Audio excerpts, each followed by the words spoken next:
Imagine if the most famous figures in history like Alexander the Great, Cyrus the Great, or Haseki Hürrem Sultan could come back to life through AI. It sounds like a science fiction dream, but what if it were real? These incredible minds could bring their wisdom and ideas into the modern world, making us rethink everything we know. The knowledge of ancient leaders or scientists could help solve today's biggest problems. Imagine having a conversation with Leonardo da Vinci about technology or asking Marie Curie about the future of science. However, it wouldn't be all amazing. Some of these figures might struggle to understand the modern world, creating strange and confusing situations. Their views might clash with modern values, leading to debates that could shock us. What if their return through AI stirred up old arguments, making us question our beliefs and morals? Would we be ready for the pressure of interacting with the past's most powerful minds, or would it become overwhelming? Bringing these figures to life could change history itself, both in inspiring and terrifying ways. The possibilities are endless and the consequences are hard to predict. Roman bust Alexander the Great. Alexander the Great was a brilliant military commander and king of Macedonia who lived from 356 to 323 BCE. He created one of the largest empires in history by the age of 30, stretching from Greece to Egypt and as far east as India. Tutored by Aristotle, he combined strategic genius with bold ambition, spreading Greek culture and influence across 3 continents. His legacy shaped the ancient world and still influences global history, warfare, and leadership ideals today. If Alexander the Great stood among us today, the modern world would tremble beneath the weight of his ambition. Cast in flawless marble, the Roman bust of Alexander captures the raw intensity of a man who reshaped the world before the age of 33. The Roman bust of Alexander the Great is currently housed in the Vatican museums in Rome. This ancient sculpture, believed to be a Roman copy of a Greek original, was likely created in the 1st or 2nd century AD. It remains in the Vatican due to its historical significance and preservation by the Church over centuries. Haseki Hürrem Sultan. Haseki Hürrem Sultan, also known as Roxolana, was the wife of Suleiman the Magnificent, the 10th Sultan of the Ottoman Empire. Born in the early 1500s in Ukraine, she was captured by slave traders and brought to the Ottoman palace where she rose to prominence. Hürrem became Suleiman's favorite and eventually his legal wife, making her the first concubine in Ottoman history to marry the Sultan. She was influential in the politics of the empire, playing a key role in state affairs, diplomacy, and charity. Hürrem established several charitable foundations, including mosques, schools, and hospitals. She was also a patron of the arts and a key figure in the cultural and architectural development of the empire. If Haseki Hürrem Sultan were alive today, her intelligence, ambition, and leadership skills would likely make her a powerful and influential figure in global politics, culture, or business. With her ability to navigate power dynamics, she might have pursued a leadership role in international diplomacy or as an advocate for women's rights, education, and charity. Henry VIII of England. Henry VIII of England was a powerful and controversial Tudor monarch who ruled from 1509 to 1547. Known for his 6 marriages and break from the Roman Catholic Church, he founded the Church of England to annul his first marriage. His reign transformed England politically and religiously, expanding royal authority and reshaping the nation's identity. Henry remains one of history's most infamous and influential kings, remembered for both brilliance and brutality. If Henry VIII were alive today, he'd dominate headlines and reshape power with ruthless charisma. A master manipulator, he'd rule politics like a CEO, rebranding tradition, toppling institutions, and rewriting laws to suit his will. Scandal would be his shadow, but so would fascination. In a world of image and influence, Henry would craft his own throne, digital, unshakable, and unapologetically his. Isabelle de Bourbon. Isabelle de Bourbon was a French princess born in the 16th century. She was known for her beauty, grace, and noble lineage.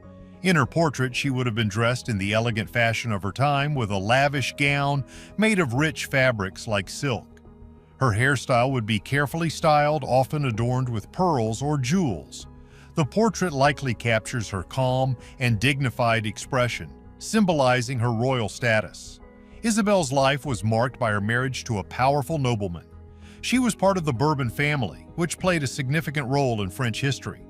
During her life, she would have lived in the royal courts, where she was expected to uphold family honor and support political alliances. If Isabel were alive today, she would be living in a very different world.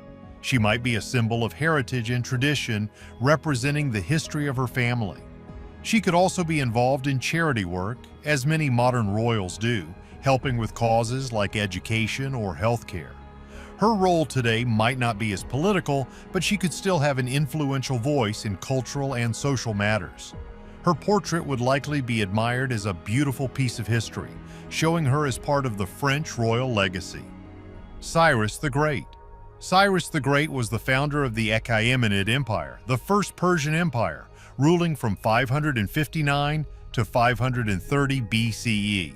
Renowned for his military brilliance and enlightened leadership, he united much of the ancient Near East, including Babylon, Lydia, and Media. Cyrus is celebrated for his tolerance and respect for cultures and religions, famously allowing exiled Jews to return to Jerusalem. His legacy as a just ruler influenced future empires and is remembered in history as a model of benevolent kingship. If Cyrus the Great lived today, he'd be a visionary world leader, uniting nations through diplomacy, not domination. With his deep respect for diversity and justice, he'd champion human rights on global stages, crafting alliances across cultures and faiths. A master of strategy and compassion, he'd use technology to empower rather than control. In an era hungry for unity, Cyrus would rise not as a conqueror but as a timeless architect of peace and global dignity. Queen Anne or Hungary and Bohemia. Queen Anne of Hungary and Bohemia, born in 1503, was the wife of King Ferdinand III of the Habsburg dynasty. As queen consort, she played a key role in uniting Central Europe during a turbulent period marked by Ottoman invasions and political shifts. A devout Catholic and mother of 15 children, Anne strengthened Habsburg influence through diplomacy and dynastic alliances. Her legacy endures through her children, who shaped European royal lineages, and her role in stabilizing a fragmented region. If Queen Anne of Hungary and Bohemia were alive today, she would be a force of quiet power, bridging nations with diplomacy, tradition, and grace. In a world divided, she'd champion unity, education, and cultural heritage, using her influence to strengthen alliances and advocate for stability. A modern matriarch with a royal mind, she'd balance leadership and legacy, reminding the world that strength often speaks in reasoned words, not thunderous commands. Kind Edward V. King Edward V of England was the eldest son of King Edward IV and was briefly king in 1483. His reign was short-lived, lasting only a few months as he was never crowned. At the age of 12, Edward was imprisoned in the Tower of London with his younger brother Richard, Duke of York. The fate of both princes remains mysterious, as they disappeared under suspicious circumstances, leading to speculation that they were murdered, possibly by Richard III's orders. If King Edward V were alive today, he would face a world vastly different from the one that robbed him of his crown. With a regal lineage but no throne to claim, he might use his status to influence modern politics, perhaps as a cultural ambassador or advocate for historical preservation. His tragic history would make him a symbol of lost potential, and his story could inspire movements for justice, leadership, and the fight for truth in the face of power. Chinese Empress Xiao Yichun of Qing Dynasty. Empress Xiao Yichun, also known as Imperial Noble Consort Huixian, is a famous figure in Chinese history. The portrait of her captures her grace, beauty, and imperial status. She was part of the Qing dynasty, serving as one of the consorts of Emperor Qianlong. In her portrait, she is depicted in traditional royal attire, with intricate patterns and rich colors. Her clothing includes a robe made of silk, decorated with dragons and other symbolic motifs, which represent her high rank and connection to the imperial family. The portrait highlights her calm, dignified expression, reflecting her noble position. In Chinese art, portraits of imperial consorts were painted to show their importance and beauty. The empress's appearance in the portrait often embodies qualities of elegance, intelligence, and power. The setting of the portrait might show her in a luxurious palace or surrounded by elements that symbolize her status. The empress is often shown wearing elaborate jewelry, which signifies her wealth and connection to the emperor. Overall, the portrait of Empress Xiao Yichun is a representation of the grandeur of the Qing dynasty and the role that imperial women played in the court. It offers insight into Chinese art and culture during the 18th century. The empress's calm demeanor and royal attire make her a symbol of grace and strength. Charles XII, King of Sweden.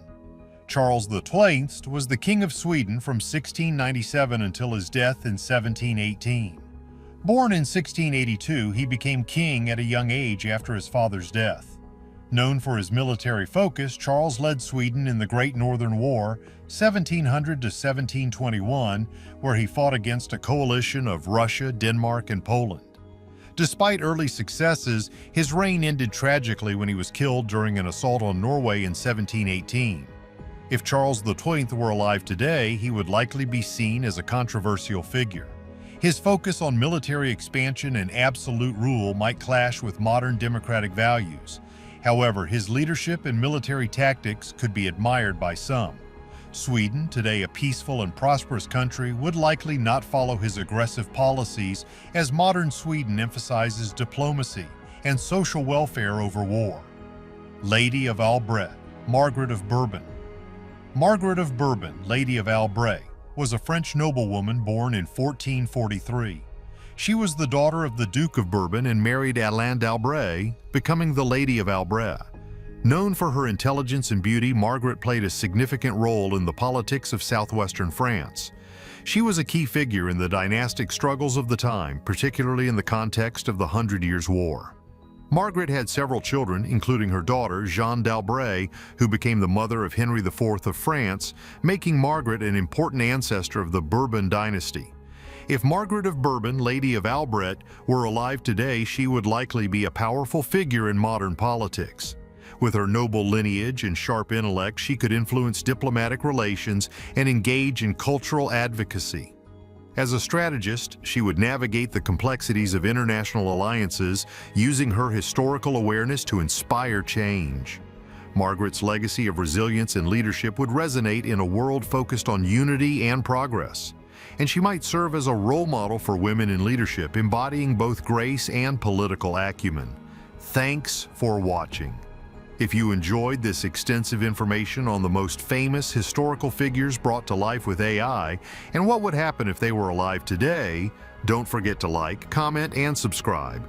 Stay tuned if you want to see many more ancient figures coming to life through the magic of AI.